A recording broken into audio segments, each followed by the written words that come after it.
Hello everyone, this is Nilesh Kumar Gupta and you are watching NG Physics Classes. Well, पिछले turn पे मैंने आप लोगों को बताया था explain the effect of gravity on pressure, right? Clear है हम सभी को? अगर हम ग्रेविटी कंसीडर ना करें तो लिक्विड के अंदर हर पॉइंट पे प्रेशर की वैल्यू सेम होती है, और अगर ग्रेविटी कंसीडर करें तो एक ही हॉरिजॉन्टल लाइन पर दो अलग अलग पॉइंट पे प्रेशर की वैल्यू, एक ही वर्टिकल लाइन पे दो अलग अलग पॉइंट पे प्रेशर की वैल्यू डिफरेंट होती थी। ये सब बताया था आपको?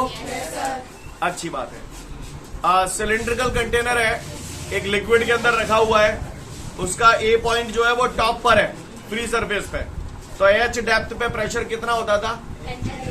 एच डी जी। कितना होता था? एच डी जी। क्लियर है?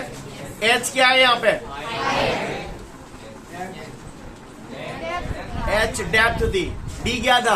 डेंसिटी, और जी क्या था? ग्रेविटी। इसी के साथ साथ कल मैंने आप लोगों को टॉरिस वाली एक्सपेरिमेंट भी बताया था, जिसे हम लोग सिंपल बैरोमीटर के नाम से भी जानते हैं। सीन क्लियर है?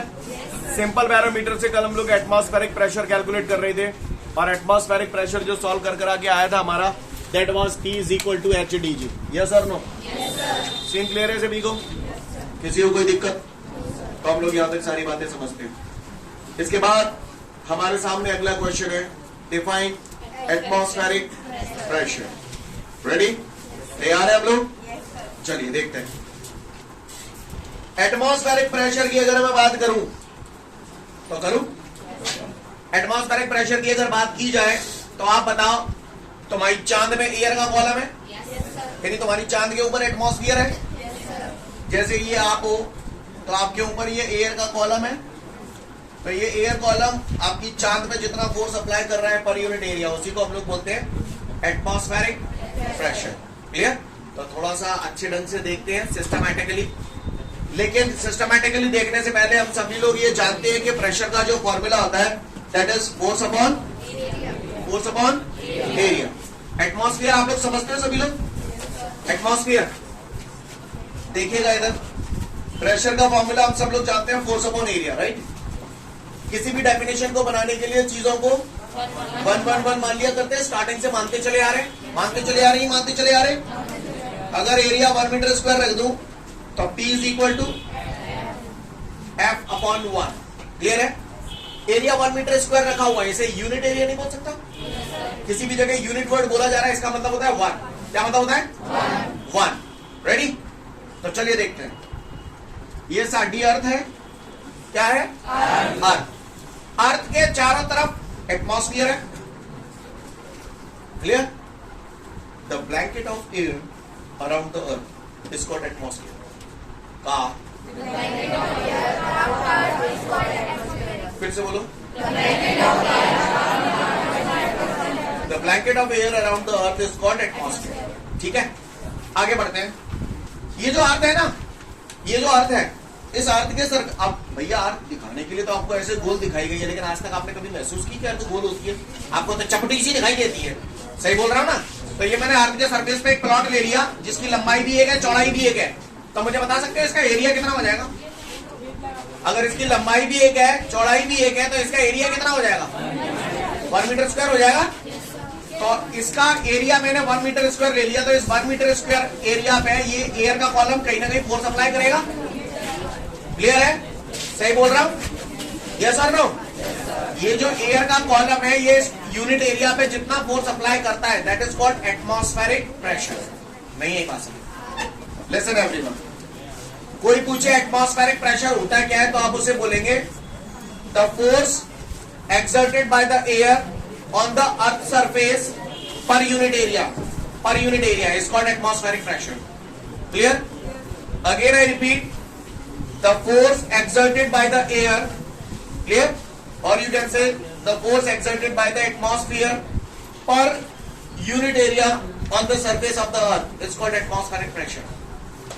Getting my point? Yes, sir. Again I repeat, the force exerted by the earth atmosphere, clear? Again I repeat, the force exerted by the earth atmosphere per unit area on the surface of the earth is called atmospheric pressure. क्या आपको definition समझ में आ रही है? ऐसे आप लोग बोल पाओगे? और एटमॉस्फेयर की डेफिनेशन क्या है? The blanket of air around the earth is called I hope you understand. फटाफट एटमॉस्फेरिक प्रेशर पढ़ लो, फिर आगे बढ़ूंगा। एटमॉस्फेरिक प्रेशर के बाद हम लोग आगे बढ़ते हैं। इसके बाद हमारे को एक नोट दिया गया है, इसके बाद हमको एक नोट दिया गया है। उस नोट में आपको डेंसिटी ऑफ मर्करी दी गई है। स्टार्टिंग से आप जब पढ़ते चले आ रहे हो, कुछ एक टर्म्स आपको जो अच्छे से याद करने होते हैं। जैसे आपने देखा एक्सेलरेशन ड्यू टू ग्रेविटी, सभी को पता होना चाहिए ना ग्रेविटी की वैल्यू कितनी होती है, कितनी होती है।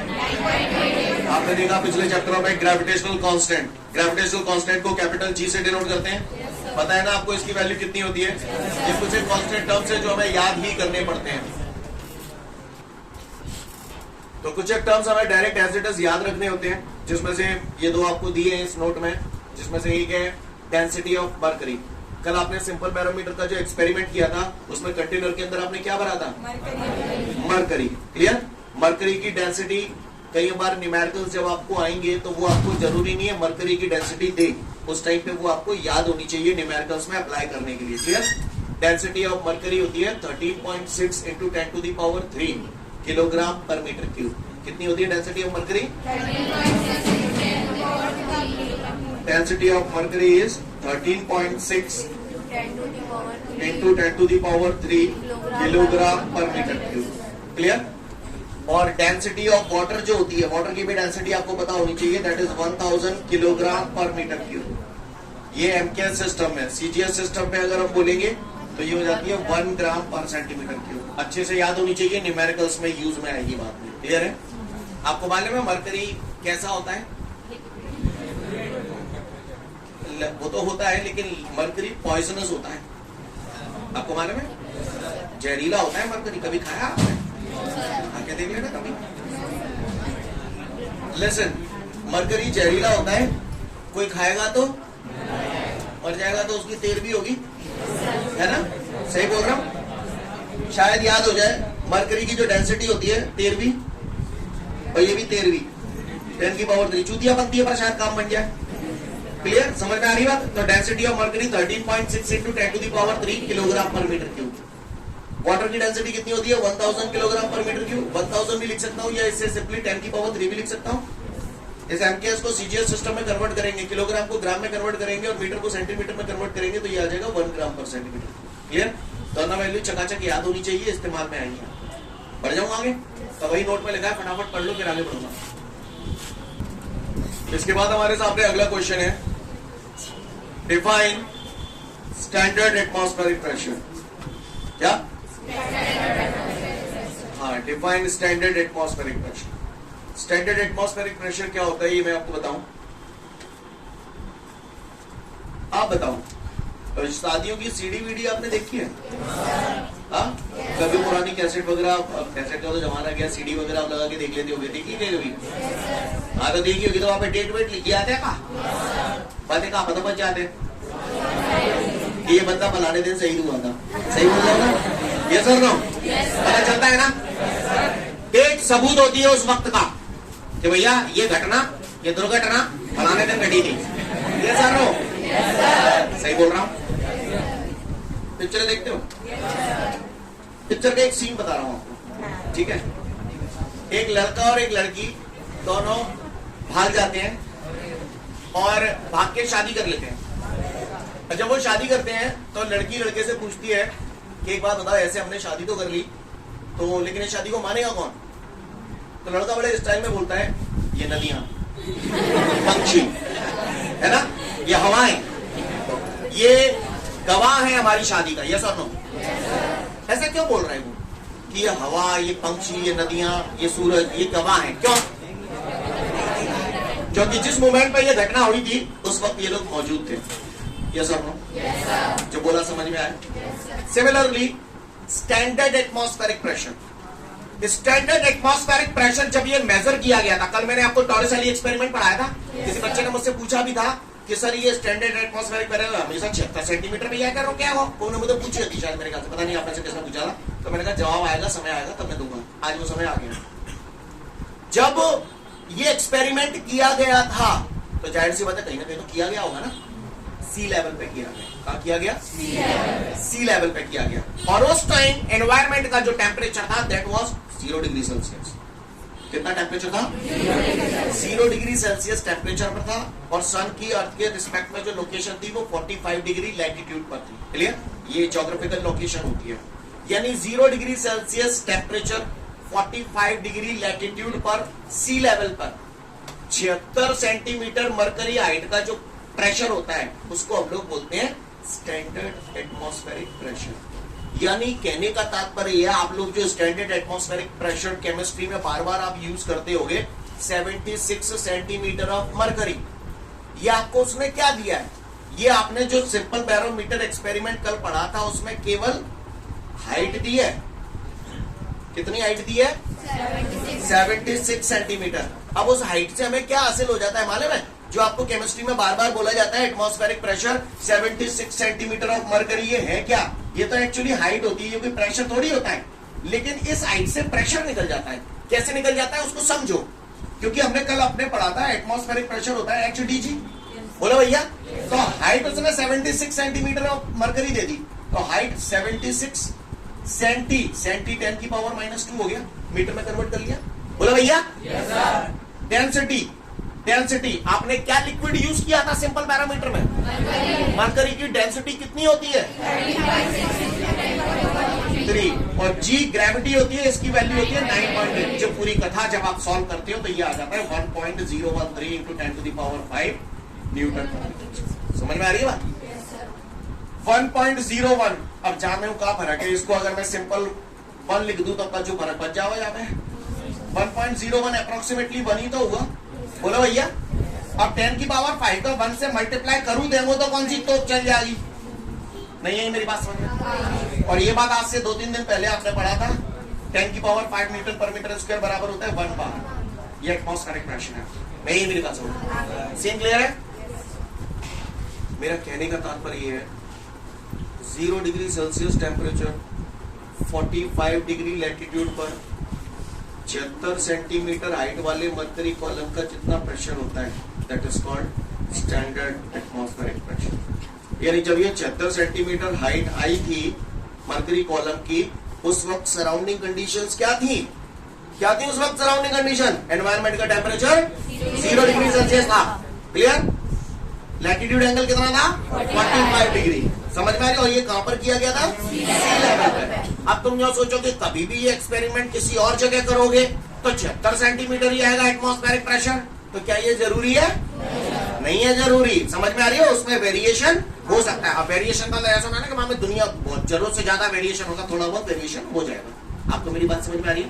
तो यह स्टैंडर्ड वर्ड क्यों दिया गया है? स्टैंडर्ड का मतलब बिल्कुल एक्यूरेसी के साथ अगर बात की जाए तो उस टाइम सराउंडिंग कंडीशन अगर आप ये मेंटेन करेंगे तो एटमॉस्फेरिक प्रेशर आपका 76 सेंटीमीटर मरकरी ही आएगा। क्या मेरी बात आप लोगों के पल्ले पड़ी? हाँ, समझ गए? पढ़ लो, डेफिनेशन समझ जाओगे। इसके बाद फिर से एक नोट दिया गया हमको, नोट है। अब इसमें मैं क्या समझाऊं, याद ही करना है आपको। 1 torr is equal to 1 millimetre of mercury. ये कन्वर्जन फैक्टर है एक्चुअली। कन्वर्जन फैक्टर समझते हो? नहीं समझते? जैसे 1 मीटर बराबर 100 सेंटीमीटर, 1 किलोग्राम बराबर 1000 ग्राम, वैसे 1 torr is equal to 1 millimetre. Clear है? वही लिखा हुआ है, पढ़ लें। पढ़ू आगे। अगला बोल रहा है explain the laws of liquid pressure. क्या बोल रहा है?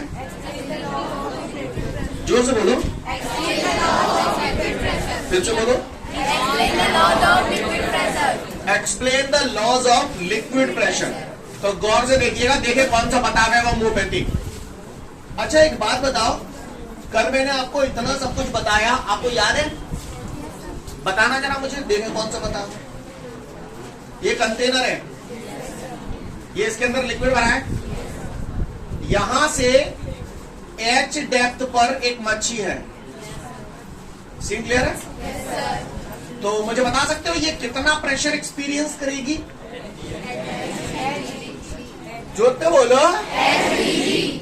HDG। सिर्री बता देगो? बता देगो नहीं बता देगो? सुने, लॉज ऑफ लिक्विड प्रेशर ध्यान से सुनेंगे सभी लोग। अगर ये लिक्विड स्टेशनरी पोजीशन में है, स्टेशनरी पोजीशन समझते हो?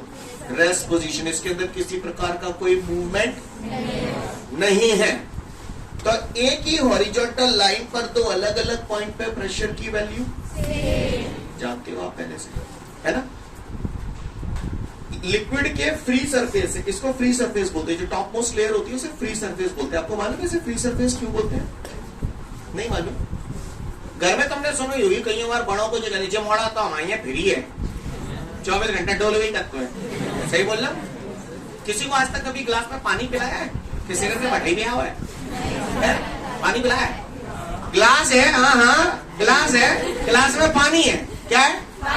पानी है। तो ये मैं ग्लास बना देता हूँ, ये ग्लास है, ग्लास में बढ़िया चक फर्स्ट क्लास पानी भरो, ठीक है? समझना मेरी बात को। और पानी आप ट्रे में ले जा रहे हैं किसी को सर्व करने के लिए, राइट? जब आप पानी ले जा रहे हैं तो कई बार डिस्टर्ब हो, तुम तो हिलाए डुलाए दोगे गिलास है तो पानी छलकेगा। तो पहले जेवा पानी निकल के बाहर आता हो तो अपर लेयर आती है ना, अपर लेयर तो फ्री है मूवमेंट करने के लिए, हिलने डुलने के लिए। नहीं है मेरी बात समझ में? तो इसीलिए हम इस सरफेस को बोलते हैं फ्री सरफेस। समझ गए? समझ गए ना?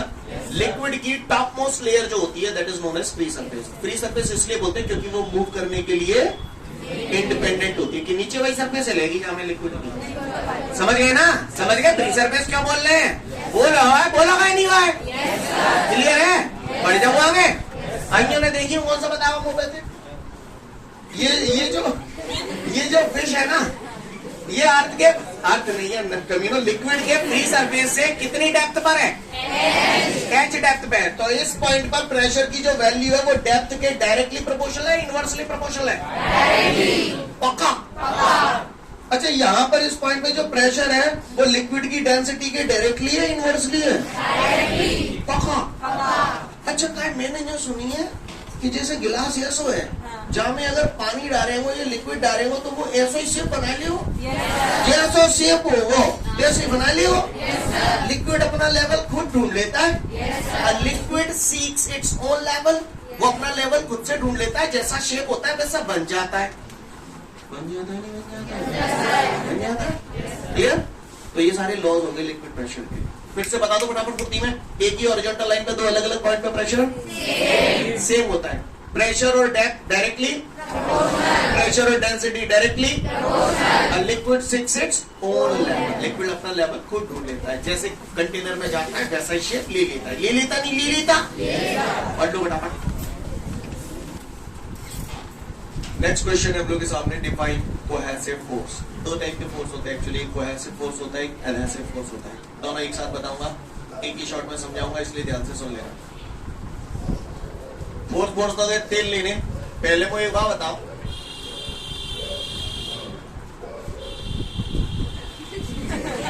गिलास है, गिलास, और उस गिलास में चाय है। मैं चाय पी रहा था,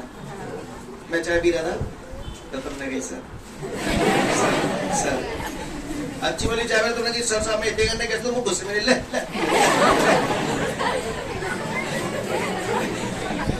जब मैंने ऐसे कर दी तो चाय तो पूरी फैल गई, लेकिन गिलास में थोड़ी बहुत चाय चिपकी रह गई। सही बोल रहा हूँ? गिलास में थोड़ी बहुत चाय, कैसे सही बोल रहा हूँ ना?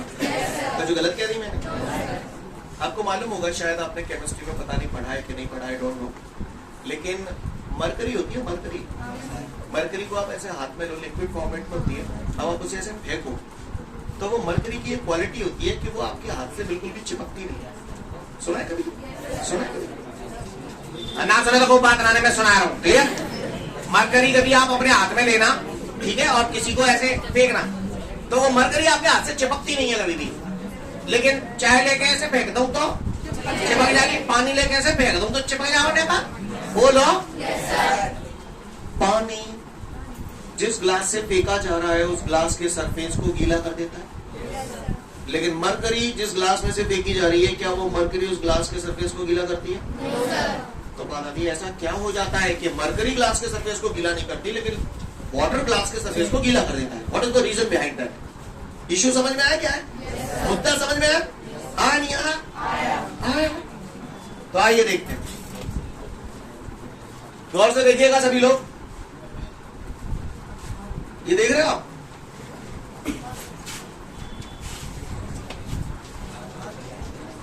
ये ग्लास है, क्या है?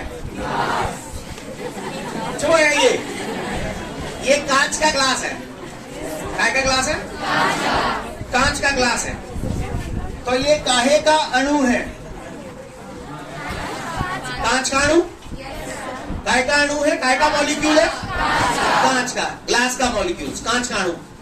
सही बोल रहा हूं? अच्छा, इसमें ये क्या भरा है? चाय भरा, पानी को कहां भरा? वो चाय भरी है ना? कहां भरी है? तो ये काय का अणु? चाय का अणु। क्लियर? यानी चाय का मॉलिक्यूल, ये ग्लास का मॉलिक्यूल। बोलो भैया। Yes sir. ये काय का मॉलिक्यूल है? जी हाँ मेरे भाइयों, ये चाय का मॉलिक्यूल है। काय का मॉलिक्यूल है? चाय का मॉलिक्यूल है। आप लोग देख पा रहे हैं? Yes sir. गौर से सुनिएगा, आप, मैं फिंगर रख रहा हूं, आप मुझे बताइएगा ये और ये एक ही सब्सटेंस के मॉलिक्यूल है या अलग अलग सब्सटेंस के मॉलिक्यूल? अलग अलग। अलग अलग सब्सटेंस के मॉलिक्यूल्स के बीच में जो अट्रैक्शन फोर्स लगता है, that attraction force is called adhesive force. The force of attraction which is acting between the two molecules of the different substances is called adhesive force. और ये दोनों कैसे सब्सटेंस के मॉलिक्यूल हैं? सेम सब्सटेंस के molecules के बीच में जो अट्रैक्शन फोर्स लगता है, that is known as cohesive force. Clear?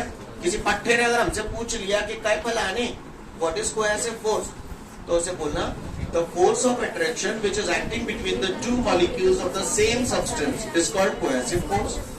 और कोई पूछे एडहेसिव फोर्स क्या होता है?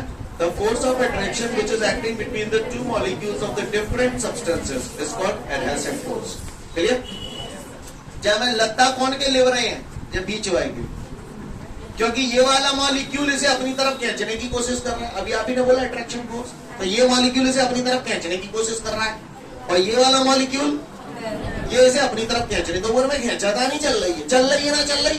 बोले चल रही है ना? चल रही? चल रही है। बताना जरा, ये कौन सा फोर्स है? एडहेसिव या कोहेसिव?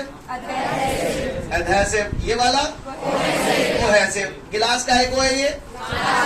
माँ में भरो का है? चाय मैंने ऐसे फेंकी दी, चाय मैंने ऐसे तो थोड़ी बहुत चाय चिपकी रह जाते। तो जे वालो मॉलिक्यूल चिपको रहे हो कि नहीं रहे हो? जो चिपको रहे हो जो नहीं कर पाओ, बोलो मतलब एडहेसिव फोर्स ज्यादा है कोहेसिव फोर्स। यस और नो? Yes sir. जब भी adhesive force greater than cohesive force होता है, तो ऐसी सिचुएशन में जो लिक्विड होता है वो ग्लास से स्टिक कर जाता है, ग्लास से चिपक जाता है। समझ में आ रही बात? और ग्लास के सरफेस को गीला कर देता है। नहीं, ये बात समझ में? अगर adhesive force is greater than the cohesive force, then the liquid wet the solid surface. समझ में? नहीं है मेरी बात। लेकिन अगर कोहेसिव फोर्स ज्यादा हो तो और एडहेसिव फोर्स कम हो तो जे जाए अपने संग ले तो जे गीलो है पातो नहीं है पातो। यानी कहने का तात्पर्य यह है कि if cohesive force is greater than adhesive force, तो ऐसी सिचुएशन में लिक्विड सॉलिड के सरफेस को वेट नहीं करेगा। I hope you understand. Are you getting my point everyone? Clear है? If somebody asks you what is cohesive force, what is adhesive force, so are you capable to give the answers? Yes, sir. Sure? Yes, sir. Clear है सभी को?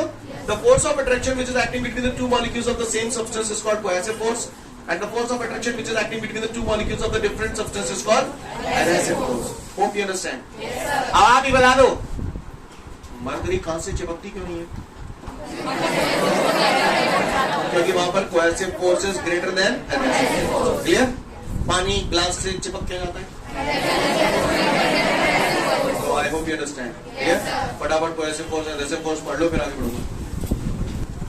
आगे बढ़ते हैं।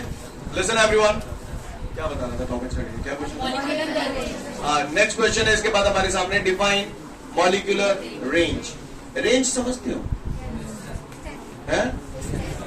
Suppose करिए, बताओ मेरे हाथ में ये क्या है? अबे देख कर लो। बंदूक है, बंदूक है। मालूम है बंदूक की रेंज कितनी है? मालूम है? जब बंदूक की रेंज है 5 मीटर, पर जो लोग हमारे यहाँ चैप्टर का टेस्ट नहीं देते ना, गोली मार दी जाती है। तुम लोग टेस्ट देके नहीं आए, बंदूक मेरे पास है, बंदूक की रेंज 5 मीटर है, तो तुम मुझसे कितने डिस्टेंस पे खड़े होगे? घुमाना मत, तुम 6 पे खड़े होगे, घुमाना मत। पर जब मैं गोली देंगो ना तो बच गए देंगो।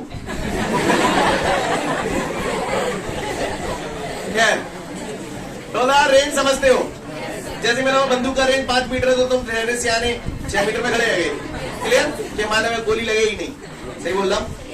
यानी कहीं ना कहीं आप रेंज का मतलब समझते हैं। अगर इस बंदूक की रेंज 5 मीटर है, तो जाहिर सी बात है अगर 5 मीटर के अंदर आप होगे तो उड़ जाओगे, निशाना अगर सही है तो। क्लियर है? और अगर बियॉन्ड 5 मीटर आप खड़े हुए तो बंदूक उड़ा नहीं पाएगी। Yes sir? जो बोला पल्ले पड़ा, पड़ा पल्ले। आओ तुम्हें पहाड़ों में ले चलो, चलोगे पहाड़ों में? आ जा बाहर में, आ जाओ।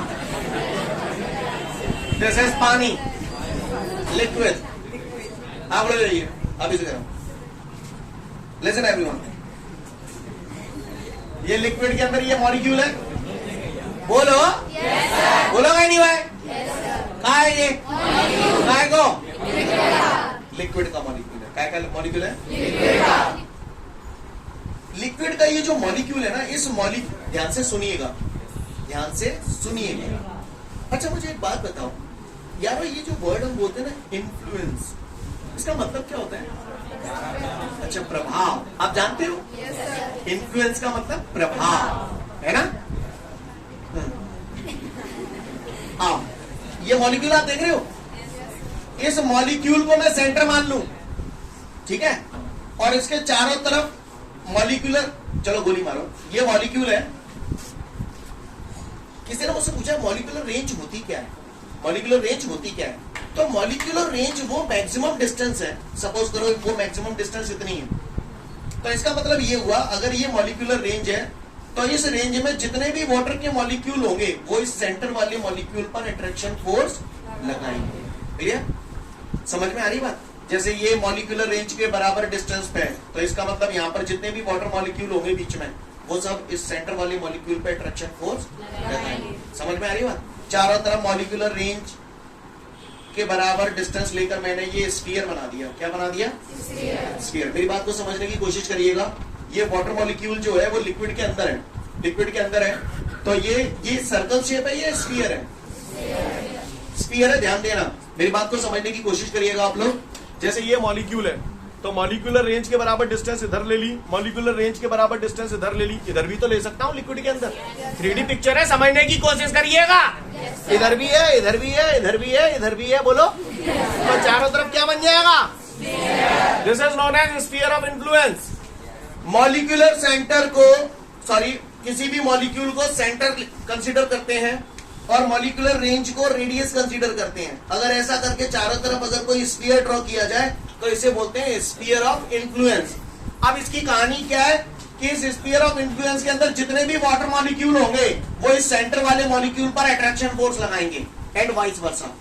वाइस वर्सा मतलब इसका जस्ट अपोजिट भी ठीक है, यानी जेवारो जहां पे अट्रैक्शन फोर्स लगा रहा है तो जेवारो जहां पे अट्रैक्शन फोर्स लगा हुआ, समझ गए? मतलब एक दूसरे पे अट्रैक्शन फोर्स लगा रहे हैं। नहीं, बात समझ जो बोला आपको बोलने पड़ा? किसी पट्टे ने अगर मुझसे पूछ लिया कि कह रहे भला नहीं व्हाट इज मॉलिक्यूलर रेंज, तो molecular range is the maximum distance up to which a molecule can exert attraction force on the other molecules। नहीं बस मॉलिक्यूलर रेंज वो मैक्सिमम डिस्टेंस होती है जहां तक कि कोई मॉलिक्यूल दूसरे मॉलिक्यूल पर अट्रैक्शन फोर्स लगा सकता है। क्लियर है? Molecular range is the maximum distance up to which a molecule can exert attraction force on the other molecules। नहीं ये बात समझ? सीन क्लियर है? और किसी भी मॉलिक्यूल को एज अ सेंटर कंसीडर किया और मॉलिक्यूलर रेंज को एज अ रेडियस कंसीडर किया। अगर इसके चारों तरफ अगर कोई स्फीयर ड्रॉ कर दिया जाए तो इसी को हम लोग बोलते हैं स्फीयर ऑफ इन्फ्लुएंस। इस स्फीयर के अंदर जितने भी वाटर मॉलिक्यूल्स होंगे वो इस सेंटर वाले मॉलिक्यूल्स पर अट्रैक्शन फोर्स लगाएंगे।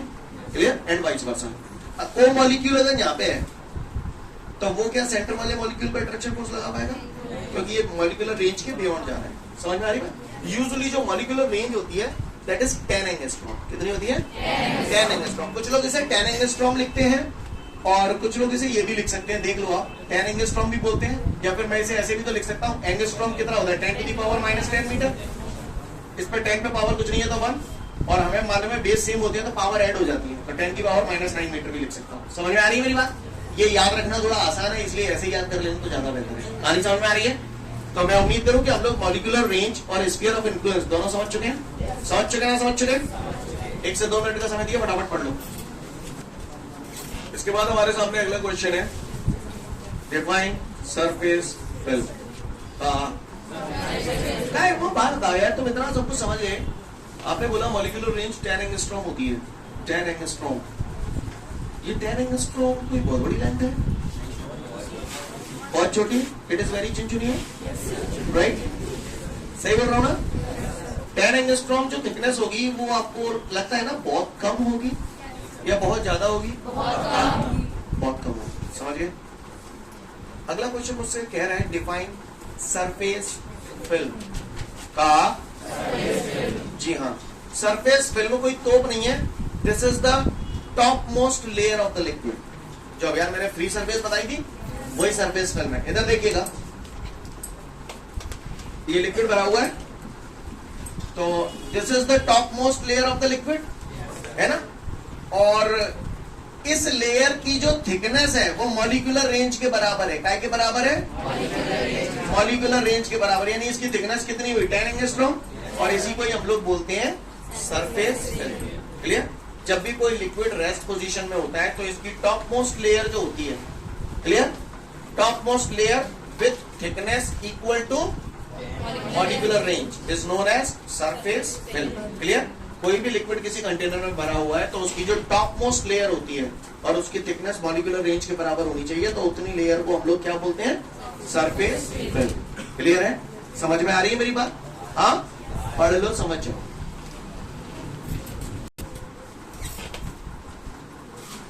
Surface tension. इससे पहले कि मैं आपको सरफेस टेंशन बताऊं, ध्यान से सुनिएगा। मेरे पास अलग अलग बॉडीज हैं, जैसे सपोज करिए, what is this shape? Tell मी।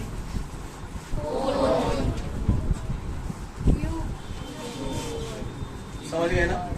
समझदार। सर्कल नहीं, मैंने स्फीयर बनाया है। Clear? There is a difference between circle and sphere. Clear? लड़ुआ इज द, चूड़ी इज द, तो सर्कल और स्फीयर में फर्क समझ में आता है? हाँ, बोलो बोलो, क्या नहीं भाई? ओके। यहां पर मैं काफी सारे शेप ले सकता हूं, फिलहाल मैंने ज्यादा नहीं लिए, 3 शेप लिए हैं। जो मैं आपको बताने जा रहा हूं वो पॉइंट आपको एज इट इज याद रखना है। जो बता रहा हूं ऐसा नहीं है कि उसका प्रूफ नहीं होता, उसका प्रूफ होता है। ये मैथमेटिक्स में कराया जाता है, पर आप लोगों को नहीं कराया जाएगा। 11th-12th में हायर स्टडी जब करते हैं तो बाकायदा प्रूफ करके बताया जाता है। क्या बताया जाता है वो मैं आपको बता रहा हूं, यहाँ पर एज इट इज याद रखना, पूरे सरफेस टेंशन में लगेगा। क्लियर? ये कौन है? ये आपका क्यूब है, ये स्फीयर है। इन तीनों के वॉल्यूम सेम है, इन तीनों के वॉल्यूम सेम है, इन तीनों के वॉल्यूम सेम है, और सेम वॉल्यूम के ये अलग अलग शेप है। आप कोई अगर आपसे पूछता है कभी भी कि अगर सेम वॉल्यूम की काफी सारे अलग अलग शेप्स हैं मेरे पास, तो उसमें सबसे कम सरफेस एरिया किसका होता है? सबसे कम सरफेस एरिया किसका होता है? तो आप बोलना स्फीयर का। किसका होता है? स्फीयर का। क्लियर? अगर आपके पास सेम वॉल्यूम के अलग अलग शेप है और कोई पूछे कि इसमें सबसे कम सरफेस एरिया किसका होगा, तो आप बोलना स्फीयर का। क्लियर? बाकायदा इसका प्रूफ भी होता है। डिफरेंशियल पढ़ते हैं हम लोग, डिफरेंशियल में ही एक टॉपिक हम लोग पढ़ते हैं जिसका नाम है एप्लीकेशन ऑफ डेरिवेटिव्स। वो जब हम पढ़ते हैं तो इसका सॉल्यूशन निकल के आता है कि क्यों है ऐसा। समझ में आ रही है बात? लेकिन फिलहाल हम जो अपने को इतना डिटेल में नहीं जानना, लेकिन अगर कोई आपसे पूछे कि अगर आपके पास सेम वॉल्यूम के डिफरेंट शेप्स हैं तो उसमें सबसे कम सरफेस एरिया किसका होता है, तो बोला स्फीयर का। क्लियर है? काय का? स्फीयर। लिसन एवरीवन, कोई भी चीज अगर अपने सरफेस एरिया को मिनिमाइज करने की कोशिश करेगी तो वो अपने शेप को कैसा बनाएगी? गोल, स्फेरिकल शेप। कोई भी बॉडी अगर अपने सरफेस एरिया को मिनिमाइज करने की कोशिश करेगी तो उसका शेप किस तरफ जाएगा? कैसा होने की कोशिश करेगा? स्फेरिकल शेप का होने का कोशिश करेगा। बारिश की बूंदें गोल होती हैं, बारिश की बूंदें गोल होती हैं। हालांकि कईयों को दिमाग चक्कर करनी है रहोगे, इनको दिमाग यूं सोच रहे हो कि ऐसी ही होती है। क्लियर? तो बिना हुए हवाल जवाब देंगे नहीं मान लो, ठीक है? बूंदी के लड़ुआ में तो बूंदी गोल होते हैं, ठीक है, हाँ ठीक है, बस क्लियर। वैसे तो गोल परफेक्ट दो में ना उतने का देते देते है जाते, वो बात ना आने तो क्लियर। सेम वॉल्यूम के अगर अलग अलग शेप्स हमारे पास हो तो उसमें सबसे लीस्ट एरिया, सबसे कम सरफेस एरिया किसका होता है? स्फीयर का। याद रखना, ये आपके नोट्सों में कहीं ना कहीं नोट में लिखा होगा, अभी बता दूंगा मैं, कहीं ना कहीं मिल जाएगा आपको, डोंट वरी। तो यहाँ पर सरफेस टेंशन, मैं फिर बोल रहा हूँ, इस चैप्टर को हम अगले 2-3 दिन तक पढ़ेंगे तो सरफेस टेंशन की बहुत सारी डेफिनेशंस हमारे सामने आएंगी, क्लियर। और सारी डेफिनेशंस आपको पता होनी चाहिए, अलग अलग फॉर्मूले के हिसाब से अलग अलग डेफिनेशन बनेंगी। यहाँ पर जो डेफिनेशन आपके सामने लिखी है, सरफेस टेंशन जो होती है वो लिक्विड की प्रॉपर्टी होती है।